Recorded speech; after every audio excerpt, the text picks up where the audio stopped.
Welcome. My name is Karen Tots. I am with SVB Catalyst 2045. Catalyst 2045 is SVB's company-wide effort to bring the benefits of SVB to women, Black, and Latinx founders, investors, and leaders. And through this work, we have the privilege to partner with amazing partners like Him for Her, who are doing the important work to bring diverse perspectives into all levels of leadership within the innovation economy. Super excited for our friends at Him for Her to dive in and lead this conversation for us, and grateful for all of you, especially those members of our SVB Advantage program, for joining us today.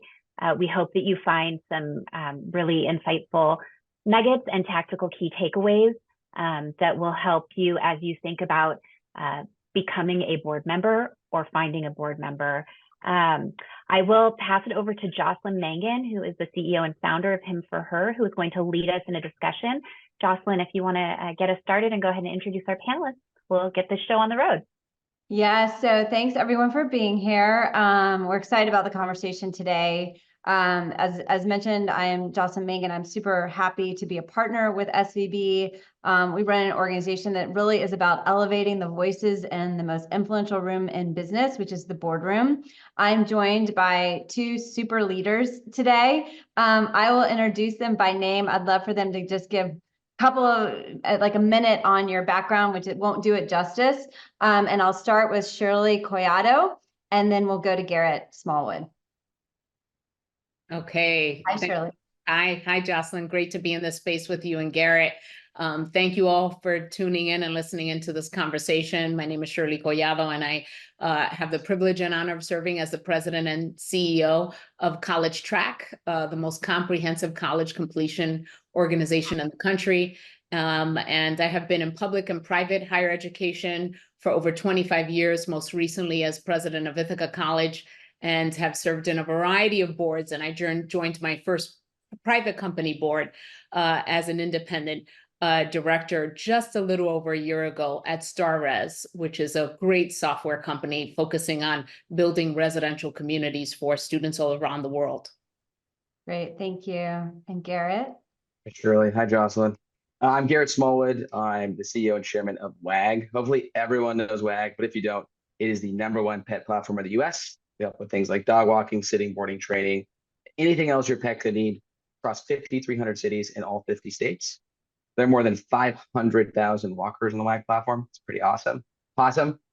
I've been really lucky to be part of a company called Red Beacon, which sold to Home Depot, and a company called Pillow, which sold to Expedia. We took WAG public of August of 22, and I'm on the boards of the SFSPCA and the Police Activity League in addition to WAG. So super excited to be here with everyone. And I should mention, when I'm not running Him for Her and Illumin, I also serve on 3 boards. One of those is WAG with Garrett. I also serve on the board of Papa John's Pizza, a global pizza company, and Chow Now, a late-stage private company. And what's interesting about our guests today is they serve in many different capacities. So obviously they're CEOs in their own right of their own companies. So they happen to manage their own boards and sit as executive participants on those boards, and then they sit on outside boards. So I really wanted to kind of enumerate that experience, because we're going to have this conversation from many different lenses. The other thing I'm going to say to those people who've logged in, please ask questions. We'll do a conversation for a bit, but we're here for you. So I know you sent some in advance. Thank you. As we start talking, please send in more. Okay, so let's kick it off. Garrett, I'm going to start with you. What is the value of independent directors and the importance of diversity on your board? Yeah, I mean, taking like 10 steps back, just for a little bit of context, I've been part of fundraising of north of $600 million over the last 15 years in Silicon Valley. I think venture investing generally has a very specific type of person involved with it.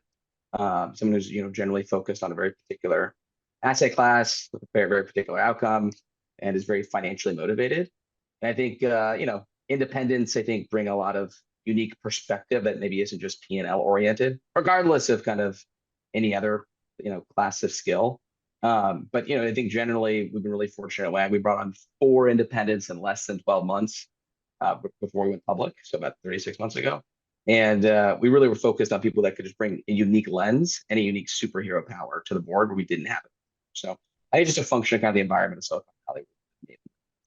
Yeah, and Shirley, I'm curious for your thoughts on this too, because you sit on an investor heavy board in private equity. Private equity and venture capital can be a little bit different. Sometimes they say they're the same, so I try not to generalize. But what would you add in terms of like, why not just, you know, have your governance and your kind of advice from your investor-led boards? What have you seen?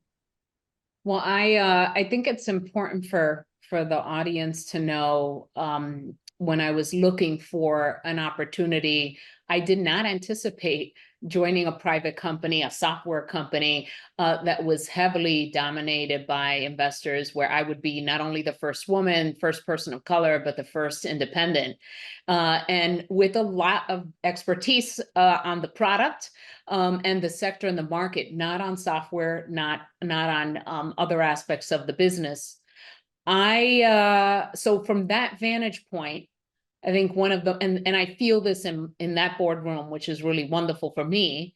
I feel freedom and liberation to add to the conversation in ways, and I love that Garrett calls it a superpower, but a really different vantage point, that's not only based squarely in my expertise, but also in as an operator, as a CEO of a company, as someone who also manages my board and develops my board in terms of governance. It just results in a not only a really vibrant conversation and healthy tension, but really thoughtful questions about where we need to go. And that close relationship with the CEO and great leaders like Garrett makes all the difference when you're an independent. You know, your added value is, I mean, you were all in there to make the mission of the company better.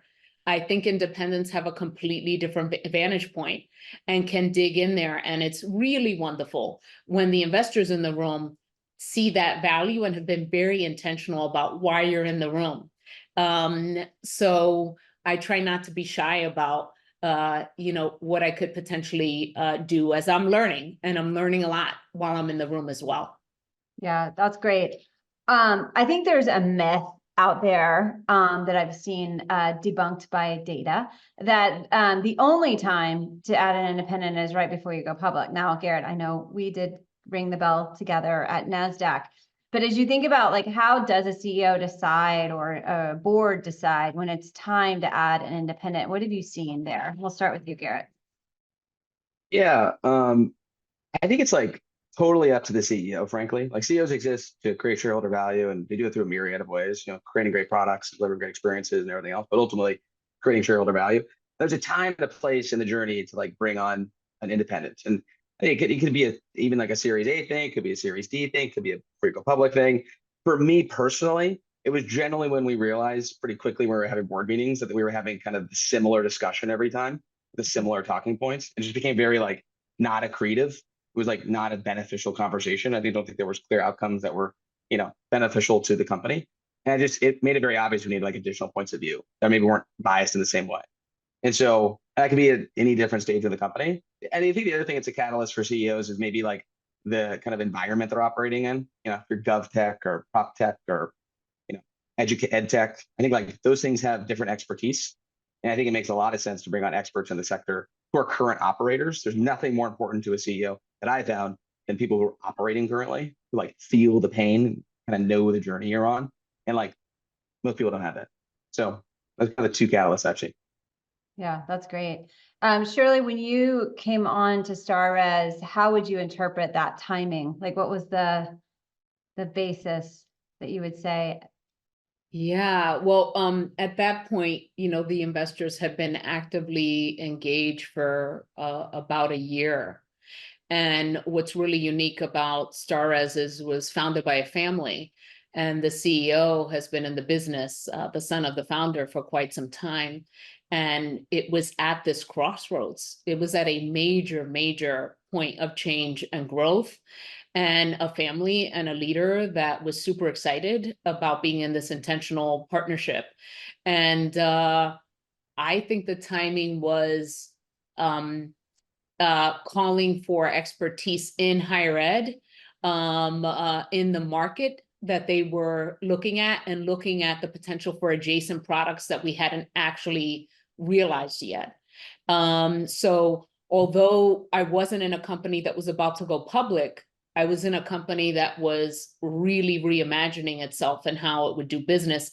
And let me be clear, this is a product that's actually the gold standard in higher ed. It's the best of the best. And I was super excited to be investing in a CEO that had this long-term historical framework, but was really bold about how we could reimagine the future. And so that was in a very empowering place to be, even though Starres had been around a while. I was entering, I felt it in the room. And while I was interviewing and thinking about the opportunity, that I would be entering really when it was actually becoming a new company. That's awesome. So what should people be looking for when it comes to a new director? Garrett, we'll start with you. Yeah, I mean, this for the wannabe directors here, I know people are currently on board, you're looking to do have board service, but I think the first and foremost, it's just like finding a co-founder. You're kind of getting married. It's like a partner for life, hopefully for a very long time. I've been a WAG for 6 or 7 years. I plan on being here another 6 or 7 years. Hopefully Jocelyn will be here for that whole journey and others. So I think, you have to build a relationship pretty early on. I think a lot of people think you just like parachute in and show up at board meetings 4 times a year and that's it. And then thumbs up. That's not it at all. I've been building relationships with people for a decade. I have a call list, people who I really want to work with, inspirational or aspirational. And, you do dinners, you do coffees, you hang out with families. You're really building like a long-term enduring relationship. I find those board relationships to be the best. I think it's a long-term thing. Companies aren't overnight. No, I always tell people, and I know there's probably some people on the call who are thinking about joining a board. And I was just talking to a woman earlier this morning that when you're joining a board, you should think about joining it for 10 years. You may not be there for 10 years, but you should be excited enough to stay for 10 years, and then you'll join the right one on the flip side of that conversation. But Shirley, I'm also interested in this kind of avenue for you because you've been on many different sides of this table. So as you think about choosing board members, but also some of the best practices for making asks of those board members, I'm curious how you think about that, how you choose, but also like what are the asks that are being made and how you think about those asks.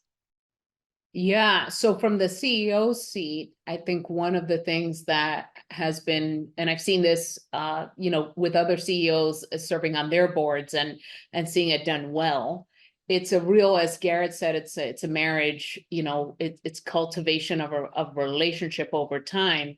But if you go really like early in the process, it's about the board chair and the board itself and the leader thinking very strategically about who's missing in the room, what kind of expertise do we need, culturally, what's the culture of this board, and I think healthy boards also think about how could we add people who also will shake up culture and make us better, ask thoughtful questions and engage, be really excited about the mission and also about the leader and where the leader's taking us. And so I think bold boards and CEOs are always asking the hard question, what do we not have in this room that we really need to make us really well? And so getting as technical, and I know Jocelyn, you do this really carefully in your coaching of what works well, is having that board matrix and really intentionally living out the dream of what this board essentially needs, whatever its attributes, what are its areas of expertise, what kind of diversity of all forms do we need in this room? And so for me, Garrett highlighted this, I want board members that are going to lean in and get engaged, that know that, I'm on, and our company, our organization is, if not the first, in the top 2 of where they spend their time. And I also think, and I'm a little biased, I think it's good to have a good balance of operators and leaders. I think I add value as a sitting CEO in the boardroom. So for those of you in the room who are operators, who are leaders and feel like, how in the world would I manage a portfolio like this? And we might get to that further in the conversation. Just know that you can do it. It just has to be the right board. And you know that you're going to be splitting your time in very intentional ways, but you shouldn't wait too very long to do it, because I think differently than someone who's retired and doing something different than I am. And for the CEO especially, I'm really proud of the relationship that I'm able to have with the CEO, because we're both kind of grappling often with very similar things. And I think having that perspective in the room is really valuable to leaders that are change agents. Yeah, I think that's a perfect lead into kind of the next topic I wanted to talk about, which is, as a board member, you're there in an overseer role. It's quite different from being an operator in that role. There's a translation that happens. And so as you think about it, how do you equally support that sitting CEO and the investors? And I'm going to start with Shirley on this one. Mm-hmm. I think that when you're a CEO running a company and you've done it, it may not be your first one, and you know what it's like to wear multiple hats, to have stakeholders in all kinds of constituent groups. The importance of board members, noses in, fingers out, staying at a very strategic level, always being there for the CEO. And it's really important, I think, from a governance standpoint, to have people in the room who understand that our jobs are not to manage the organization, and to really be there, to support, to push, to energize, and definitely to have the back of the leader and the organization. So I actually think that it's a superpower if you do it well and you're a good leader. You understand the balance of that in a way that folks who haven't been in the seat or not actively in the seat don't always get it. And you get really good at how you prioritize your time and where you want to put your energy.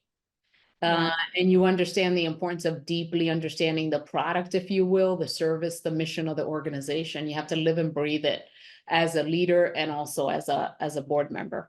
So I hope that answered your question, but it's a balance, and you have good mentors and good thought partners when you get confused and you need to make a call and figure out, is this something I should be doing? Did I get this right? And you don't always get it right. I think good boardrooms and good leaders are always thinking about what are we learning from this, and where do we miss the mark, and why didn't that go well? And that's okay to say in the room. Yeah. Garrett, how do you think about that? The board's equally supporting the sitting CEO and the investors. Yeah, I think that a lot of people come up with this notion that it's like they're conflicted. It's like they have opposing views. It actually can be an issue in the boardroom. And I actually found, at least in my experience, like really great venture investors or private equity investors or whomever, family offices, they want great board members. Like they have a pretty narrow purview. Like they see lots of different things and they invest in a few, maybe one or two a year. And they have like kind of a pretty siloed view of kind of the operators. They have like themed bets they're making usually. And it's just kind of like that's the world they see. And what they're looking for, at least from what I've seen, is like people who can come in and be extremely helpful. Like I found that a lot of the big VCs we partnered with will seed independent board investors pretty early on. Like, hey, this person might be helpful, and this person might be helpful. And if they're helpful enough, let's bring them on. Because they can kind of see around the corner, right? They have this magic. And so I actually think the best independents will be pretty hand in hand with the investor in terms of providing value. It's just different levels of value add. And the other thing I think independents can and should do is have lots of one-on-one conversation. I think the boardroom is the last place to have a surprise conversation or first time dialogue on things. And I found that really great independents will have lots of good conversation with the investors that they're supporting as part of building the company, as well as the CEO. And then finally, as the operator, Shirley, you feel the same way, hopefully. I'm just asking for 3 days a quarter. It's hey man, invest for 3% of your quarter. Just give me 3% of your quarter, and we'll have a great board meeting. We'll have a great outcome. We'll get a lot of things done. Trust me, I don't want to take a week of your time. I have lots of things I want to do too. And so I think great independents realize that efficiency of time is actually very important for the whole board. It's important for me, it's important for management, it's important for the board. So it's just 3 days a quarter. That's great. I'm going to pull in some of the questions that we received from the registration forum and then encourage anyone else to submit some live questions because we want to make sure that we cover what's on your minds. So one of the questions you received is, how can board members do a better job at bringing in diverse views to the boardroom? Let's start with Garrett on this one. Yeah, I think it all counts to like, what is a diverse view? Like, is a diverse view that we think AGI is here in a couple of years? Like, I don't know. Like, there's lots of different. I think people use the word like, it's just like, do you believe something someone else doesn't believe? I don't know. There's a lot of different things to believe. I think it's the board's job to have difficult conversations. Like that's frankly why boards exist, is to hire and fire CEOs and have difficult conversations when no one else wants to. And it's the CEO's job to present the truth to the company so they have the right outcome, right? Like that is kind of how it works. And so if you want to be a successful independent director, this look, I'm biased, I've only done this 3 times, but I think it's to bring on really great people who you have a massive amount of respect for, who have views that are different than yours. If you had the same views, it wouldn't be any fun. And so I think that every person at the table, you should be able to look around and be like, that person thinks very differently than that person. But at the end of the day, we can all come together to an outcome and like a truth or a vote or whatever it is. And so I actually think it's your job. Your job is to be different. Like the single best VCs or independents I've ever worked with are pretty contrarian, actually. Like they have pretty strong views, pretty strongly held, and they have no problem having those conversations with the board. And actually leads to the best outcomes. That's how you build huge companies. And so I wouldn't be scared to have that dialogue. Yeah. Shirley, what would you add to that? Well, Jocelyn, I know you could probably add quite a bit to this. I think it's an obligation for every board member to deliberately take on action that expands and deepens your network so that you're just not repeating finding people who are just in your circle. And so I happen to find StarRez and get on their radar because him for her had a relationship with the private equity firm that was recruiting the first independent for that boardroom. I would not have normally been on the radar of any one of the investors in the room. And so that's fantastic. And that's really, really important. I think good CEOs and good board members say, okay, so how do we actually get to have different expertise, vantage points, as Garrett pointed out, lived experience, sector experience in the room. And you can only do that if you're not actually just tapping people next to you. My network's different than Garrett's network and Jocelyn's network. And so if we all came together and did a brainstorm on what WAG needed, what StarRez needed, what College Track needed, we come up with some really amazing circles. And then those people would have other people too. So that takes work. And I don't think search firms actually get that right. That's my personal opinion. That's not how it happens. And it's an incredible thing. Yeah, I mean, it's very well said. The only thing I would add is that, I think the reason the boardrooms lack diverse perspectives today isn't because they want to. It is really just because of what's been discussed here. Most people find people who they already know, who are already in their circles. And sometimes actually people make the mistake of thinking, well, if I hire people I know, that's actually the safer bet. And it's actually the riskier bet for all the reasons that have been outlined here, because your board is there to help you see around corners. And so, it's hard to do that if everybody's all seen the same movie, right? And so I've been on boards where a lot of people thought alike and all agreed, and we got surprised by the market. And that's what you want to avoid as a company. So very well said. Okay, we did get a question. So thank you for your question. Can you talk a little bit more about developing relationships with CEOs? Please select some strategies prospective board members can use to connect to CEOs. So this is a great question. So I often, this is kind of almost asked from the perspective of how do you find an open board seat and how do you develop the relationships in the board ecosystem? I think it's important for people to know that when we say network, we don't necessarily mean slap on a name tag and walk around a cocktail party. There's really 3 personas that make these decisions. There's CEOs, investors, and sitting board members. And every board's different. So who's actually making the decision might be different. But I think this is a great question, because it's about how do you form relationships with those sitting CEOs and actually maybe get on the radar of a prospective CEO. So happy for either of you to start on this one. Sure. All you. I feel like I've gone first way too many times. Well, I think that from the CEO perspective, it's linked to what I just said about expanding your network and having deliberate conversations to find those superstars. And I completely agree with you, Jocelyn, and what you said earlier is it's actually much riskier to go with what's familiar. And so how do you get those folks?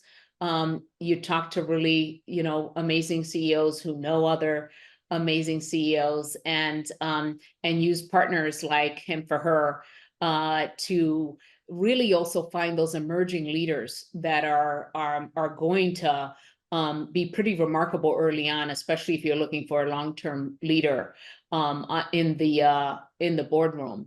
The other thing too is for those of you who are sitting on boards and have a great CEO that you're working with or talking about, I think the other thing to highlight too is cultivating the relationship with that CEO, spending time with them, really understanding their needs is another important part of what's going on. I just want to highlight that I'm intentional as a fairly new board member in this private company to spend both personal and professional time with the CEO.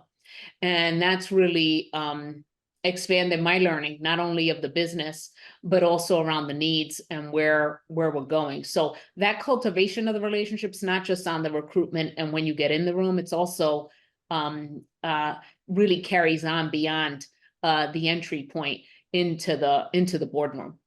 That's right, Garrett. We've shared spinach and artichoke dip at Hillstone. We hang out all the time. We hang out so much. Some people say it's not enough, I think. You're talking about different things over that dip, right? I know. Opens more it fun up that way. To add to Shirley's point, I think people think it's like, and I'm not sure if you feel this pain, but I feel like people are just like, I want to talk to Garrett. I'm like, but why? Why do we need to talk? And so I find that the like really great searches or even, recruiting execs or board members, all kind of the same. They have like a passion for the problem you're solving. Like, hey, I actually love pets. I have 4 dogs and like, I haven't used your app and it's like pretty awesome, but here's 3 things we could do better. By the way, Jocelyn, definitely a WAG app user, definitely a pet owner. Sheila Marcella McClure, the founder of Care.com, is on our board. And the reason we met her is because she has 2 huge dogs who needed walks all the time. And also she spent time at Care. So I think it's actually really helpful just to like have a passion for the problem people are solving first and foremost. So you like get on, that's how people like want to pay attention to you and hang out. And the second thing is like, I get a lot of inbound on like LinkedIn. I get a lot of coffee invites for people who just like want to trade notes. And I like take a lot of it. If people are like interesting and have like a strong opinion or interesting opinion on something, like all that. So I think it's first and foremost though, just like care about the problem that the person's waking up every day solving. Like I'm trying to solve this problem for like 12 hours a day. I go to bed thinking about WAG. I wake up thinking about WAG. And then like, let's hang out. Like you can message me on LinkedIn. You can find someone I know, I'm sure, same with Shirley. It's actually not that hard to get hold of us. Like my email is just like CEO WAG. I think we just like want to we don't have a commonality of like solving this pain point. Mm-hmm. Yeah. So here's we got a tough question in chat. So, and actually I should name all 3 of us are CEOs. And so we all have boards. And one of the jobs of the board, as Garrett mentioned, is, they hire and fire the CEO. So the question we got is, how about when it's time for a founder CEO to go, how do you advise the best way to exit a CEO? And especially if you have a deep relationship over time? I'm happy to go first. I love angel investing, believe it or not, and surprise. And we've exited a lot of founders, some for good reason, some for not good reason. Sometimes it was their fault, sometimes it was our fault. And it's never easy, but I find it is best done by the person who's like really close to them with immense amount of respect, who has a deep relationship. Someone on the board who's like, yeah, like I know how this is gonna go, and I'm ready to have the conversation, and it'll be sad, but it'll be okay. And it's just like letting go of an exec or letting go of someone on your team. It's just like a really difficult, little more difficult conversation probably than normal. But it's like, usually it's not a surprise. It's not good if it's a surprise. Let's put it that way. So, but it's no different. It's usually just done by a board member who is really close to the founder in this case. And, it's usually for the best reason for the company. Sure you have even better views than me. No, I was going to say the same thing. I mean, look back to Jocelyn's earlier point about difficult conversations, and both, Garrett and Jocelyn have mentioned this. if you have healthy board governance and there's debate and tension in that room, there's also clarity and direct communication always that's reciprocal with the leader. So it shouldn't be a surprise. And every leader who's devoted, especially a founding leader, to, I mean, just has put so much into the depth and foundation of a company, whether it's gone well or not, deserves to leave with integrity and clarity. And if that's done well, it happens way before because the relationship's already there. So actually those deep relationships, the trusting relationship, can help the board a lot when that's actually the necessary next step.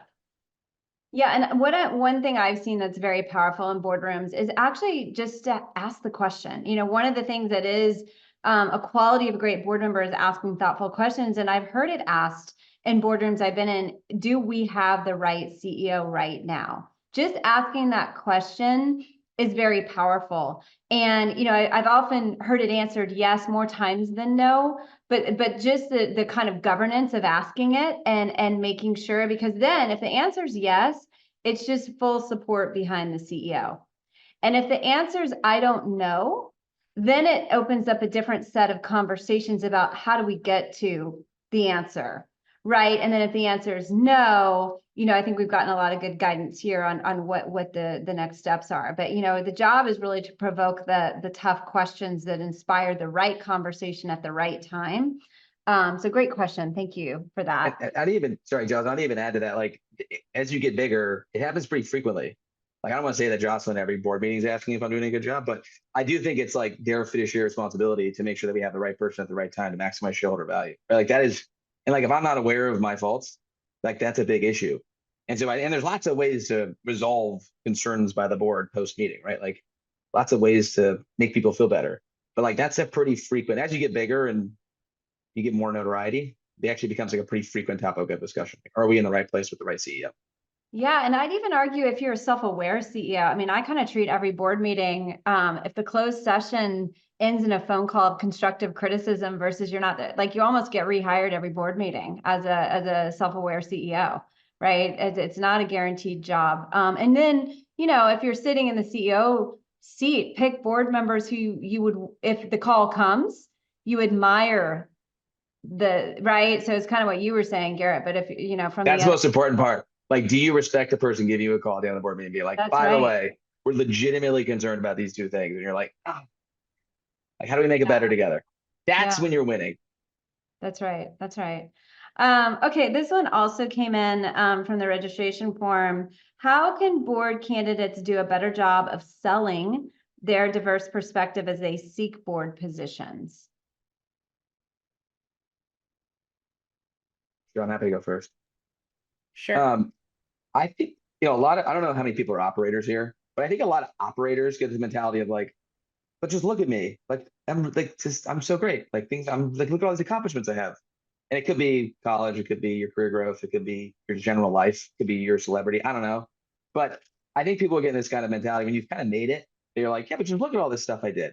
And it's really interesting when you're an independent director, at least I'm not sure it's the same for you, but like, I don't like that seems to really matter. Like they're kind of helpful in some cases. Like you might be a great CFO and maybe that alludes itself well to being audit chair and you're like ready to go, you know, fight the auditor. That's great. Or hire the auditor or whatever. Like that's an amazing skill set.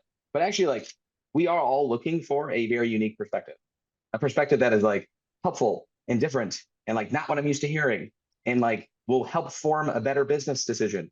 And so like, that's like how you interview.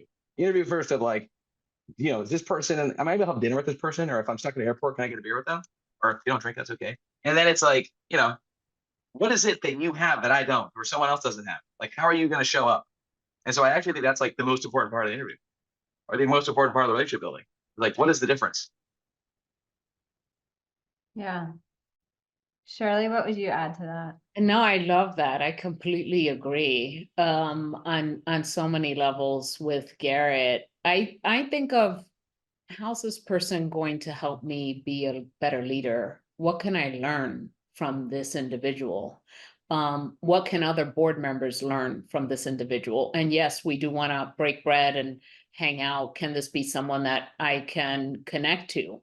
But I think that added value piece is really important. And one thing that I did want to mention too, in terms of where we're looking, how do we purposely diversify differences in general, different ways of thinking? I think sometimes we don't think of, you know, people who aren't the usual suspects. And by that, I mean, even different sectors and companies and organizations, there are different kinds of CEOs. I have led colleges and universities, which I would argue are the most complicated companies to ever run, with constituents and stakeholders and a product and a consumer base that is very complicated and is, currently being called to question on so many levels, business that's having an existential moment. I manage a 501c3, a nonprofit. I'm not running a private company or a for-profit company. Yet the skill set and the background and all the things that I do and have done are very relevant in public and private companies. And so, I use myself as an example of actually those CEOs, those operators, those individuals are leading and functioning in places that we don't always look to in these boardrooms. And so I would ask all of us to push and think about, where's that innovation happening, and how does someone actually running in a different sector, completely different business and line of expertise make us better and connect to us. I think that's something that's worth some really deep thinking, because there's some incredible people that I know, and they're not always looked at in that way because they're not in the industry. Yeah, or in the ecosystem. It's a tight, closed ecosystem. And we spent the last 5+ years breaking our way in and learning a lot. And what I'll tell you, for those of you who are interested, stay interested. Don't look at the stereotypical board member and compare yourself and think I'm not qualified, because it's likely not true. A board is an ecosystem. It's not a single job definition. It also, the kind of interview process, seeking a candidate is nothing like an executive. You aren't really selling yourself. You are presenting yourself. The words we use are with informed curiosity. You're showing up as a board member in your interview process, asking questions more than telling what you've done, as Garrett said, because if you got to the interview process, they know what you've done. They've researched you, or someone shared what your background is. Like, we interviewed Sheila. We knew she was CEO of care.com. She'd have to tell us what it was like to be CEO of care.com. So she showed up, and I'm just going to pretend I was there, Garrett, because I know her. She probably showed up with a bunch of really thoughtful questions. And Garrett was like, wow, I'd love to have these questions in my board meeting. So it's a definite translation from what you would think about as an executive, going through an interview process where you are selling yourself. You've got 3 other candidates who want the job, and they're at an urgent point of making a decision. I think a lot of you are CFOs, and if you don't have a CFO, let me tell you, that's house on fire, right? The boards are different. There usually isn't an urgency to them, and you're showing up a little bit differently. And for those of you who are really interested, we have a lot of resources for you at Him for Her, and I won't burden the conversation with that, but just know that there are resources for you to kind of get up to speed on how this is different. Here is another question. How important is online presence? It says LinkedIn, Twitter, etc., for individuals interested in independent board roles. I have thoughts on this, but I would love to hear from the 2 of you. Garrett, what do you think? How important is it? I think a really unique question. I haven't thought about that. Yeah. I mean, I guess not really that important, actually. Like, so I guess it's nice to have. It's nice to have a pretty LinkedIn, I guess. But like, I don't know. I don't ever look at it again. I mean, and Jocelyn, I don't know what you're going to say to this question, but yeah, I'm so interested in Jocelyn's response. Yeah, I would say for me, I'm only on LinkedIn in terms of social media presence. I just have way too many demands. It's a nice to have. It's convenient. Some people have found me that way, and Garrett, to your point, like we'll write a message, and if it's interesting me enough, but I think it's a nice way to kind of look and profile and understand a general background of different experience, especially if you're looking at other sectors or networks and you're curious, look at the followings of those individuals and who's there. I have to say, when I get a direct message and it sounds gimmicky or like a sales, or I just want time with you, it doesn't go a long way for me, and I tend not to engage. The people who really go out of their way to learn about me and what I'm doing, LinkedIn might be a source for them, but the way that they get to me and talk with folks on my team feels much more intentional and personalized. So I think it's a balance, but I do like that someone could look at my LinkedIn and check out a video that I've done, or you know, a little bit on my bio, but it's a snapshot. And so I think most people who are pretty serious about talent are not using that as a main vehicle. It's just a compliment. Yeah, so what I would say is, you know, most of the board ecosystem lives in a whisper network, conversations, relationships. So what I want to debunk the myth of is that you need some kind of ticket to play, you know, that you need a board bio, that you need this, or else you can't even have a conversation. That's not true. Your ticket to play is your operational skill set. You know, what you've done in your career, and have you done enough to guide a CEO? And those CEOs don't look alike. You know, the CEO of JP Morgan is really different from the CEO of a seed stage startup. So also don't look at JP Morgan and think, well, I've got to have all that experience. So it's that's the good news, is the definition of what it means to be qualified is very broad. What I will say, though, is in conversation often, you know, I'll say, wow, you should really meet Shirley, or you should really meet Garrett. And the first thing people will do is go look them up on LinkedIn. So I think at a minimum, and I don't want anyone on this call to think you need to spend a lot of time. We actually have a great like Mad Lib of how to just represent yourself on LinkedIn. Just having an updated profile is a good call.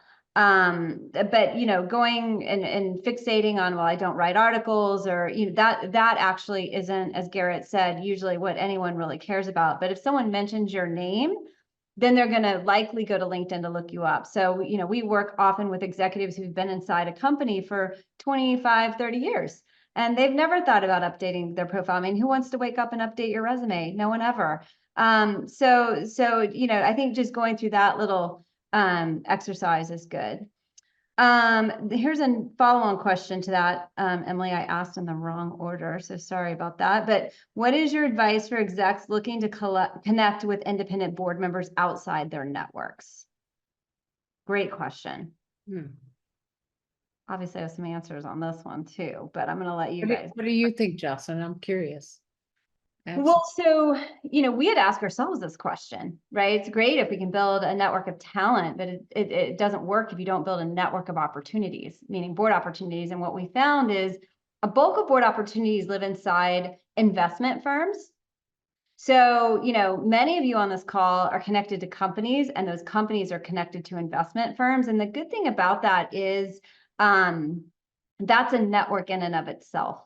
An investment firm represents multiple companies, which means multiple CEOs, multiple independent directors, multiple investors. And so that's one way, is to go to like a one-to-many type of relationship. And the other is, you know, I always tell people, don't forget about your own company board.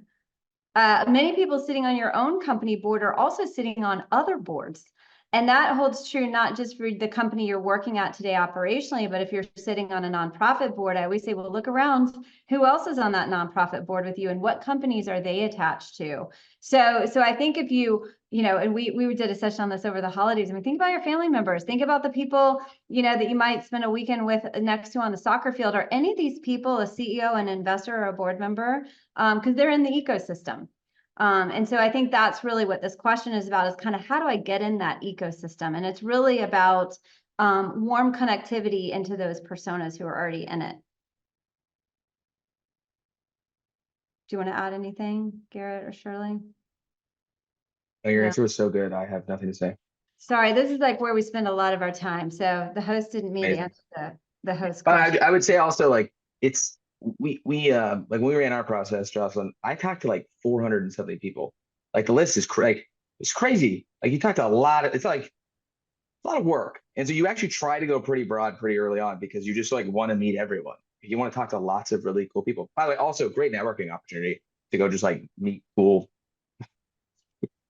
upcoming board members. So anyway, I think it's just, to be clear, it's not like you just meet one person, you're like, that's it, you're on my board, let's do this thing for 10 years. Like, we talked to hundreds and hundreds of people for like openings. It's crazy. Mhm. That is another question. Anything that you would add about the interview process, Garrett? And I watched you go through it. Whether you're the person interviewing the board member or the candidate who happens to have gotten the interview. Yeah, I mean, I think it's like pretty simple. We live in this age of like Zoom, so the first meeting can be Zoomed. I actually prefer phone calls. I actually think like phone call is the right way to start, because usually I like to walk and talk and just kind of hear someone's voice and hear how they think and not be biased of like how I'm thinking about what I'm doing or how I'm looking or appearance at all. To be honest, also like I really like phone calls. And I did like lots and lots of phone calls. I think a lot of people think it's like a non-gov committee goes out and does this huge search and finds thousands of people and goes like, here's our top 5. It's actually like not like that.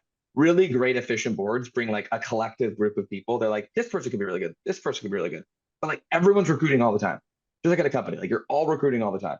And I'm still recruiting. Like our board's full and I'm really happy. But like I'm still looking for great board members. And it's a phone call. It's like it starts as a phone call, and then it goes to coffee, and then it goes to dinner at my house, and then it goes to meet someone on the board, and then it goes to meet this other person on the board. So it's like a pretty arduous process. But it just starts with like a really efficient 20-minute phone call. I think you learn a lot about somebody in 20 minutes. That's great. Shirley, what would you say? I know you've been through the interview process on many sides of the table. Yeah, I mean, I respect efficiency. I liked, I was part of, multiple conversations. It's really great to get time with the leader. So I love Garrett's suggestion about a phone call and then, really cultivating that relationship. The other thing is just kind of, if it's the right time and it's looking promising, I know I appreciate this, is to immerse the person at some point in the business or the team. And so, if I'm being recruited or I'm thinking about somebody great for my board and we have a great, group of people and we're considering folks over time, I like them to come and see what we do and what we're about, see them in it, see them experience it. And there's a variety of ways of doing that, depending on what you do in your area of business. I think that's really appreciated. And you should all know I'm a clinical psychologist by training, so I like behavioral interviews. And I think you also just learn about people when they're in a variety of settings. And in fairness to any candidate who's thinking carefully about how to use their time, we all shine in different ways in a variety of spaces. So including modalities like Zoom or phone call or taking a walk together or breaking bread. So, I mean, at the end of the day, it's like this, yes, it's experience and it's skill set, but it's also this kind of visceral connection to, is this the company I want to spend time with? And, on the company's end, is this someone who's really going to be terrific for us in a variety of ways? So there's all kinds of ways to do it, but I think behavioral stuff's important, and mixing it up and having different vantage points is really, really important, which, by the way, that's why you need diverse boardrooms in all kinds of ways, because the lens of that experience varies. The vantage points are different, and you end up with better people when you have, as Scott Page says in his book, The Difference, right? That there's real difference and there's value at the end. There are real outcomes in the business when you have a lot of different vantage points in your boardroom and on your leadership team. All right, so I'm going to have you answer one question before I pass it over to SVB to close us out. What's one thing you wish you would have known about the boardroom 5 years ago that you know now? I'll go first while you think about it. What I wish I would have known 5 years ago is that when I got the job, I should have started using my voice sooner instead of waiting until I felt qualified to use it. That's really good. Yeah, people wait way too long to start talking. Okay, I'm a little biased because we're a public company, but I think private companies spend some amount of time together with your board, but public, you spend a lot of time together, like a lot. And so just Are you a saying tremendous amount of time together. It's great. Like I love it. I'm super happy. But like I think you like 5 years ago, I wish I knew, like, man, you're gonna spend a lot of time with your board. A lot. I won't take that personally, Garrett. No, I mean, I love it. I'm just like compliment. That's a nice thing. I'm lucky. That's a good one. All right, Shirley. I mean, Jocelyn, my old answer before Star Res and before meeting you would have been, right? Most people say take your first year to listen, right? And really take in culture and activity before jumping in.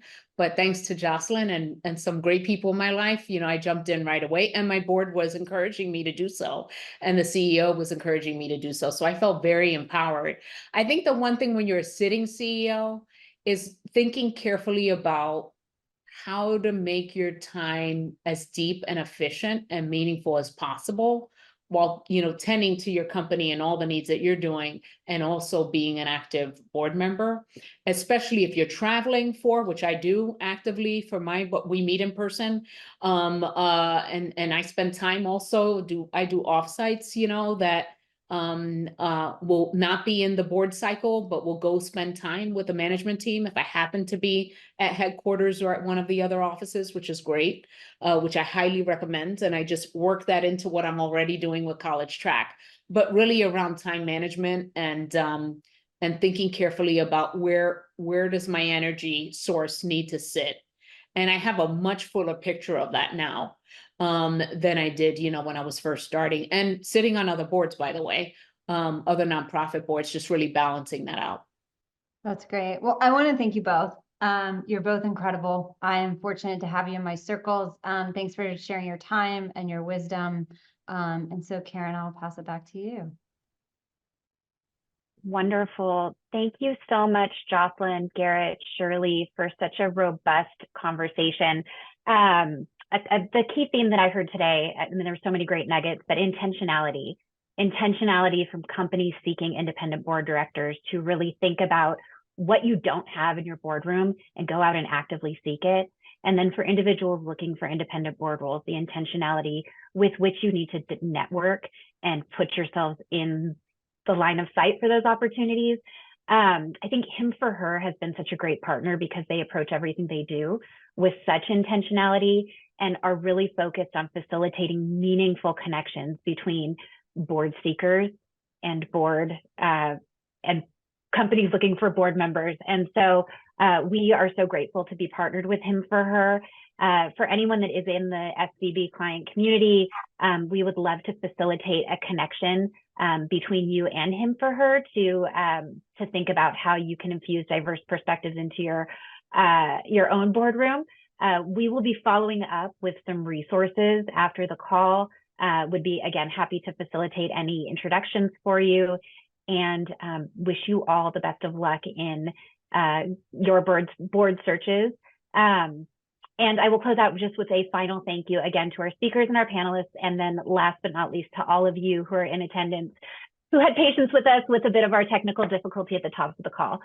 Wishing you all a great day and look forward to seeing you again on another session very soon. Take care.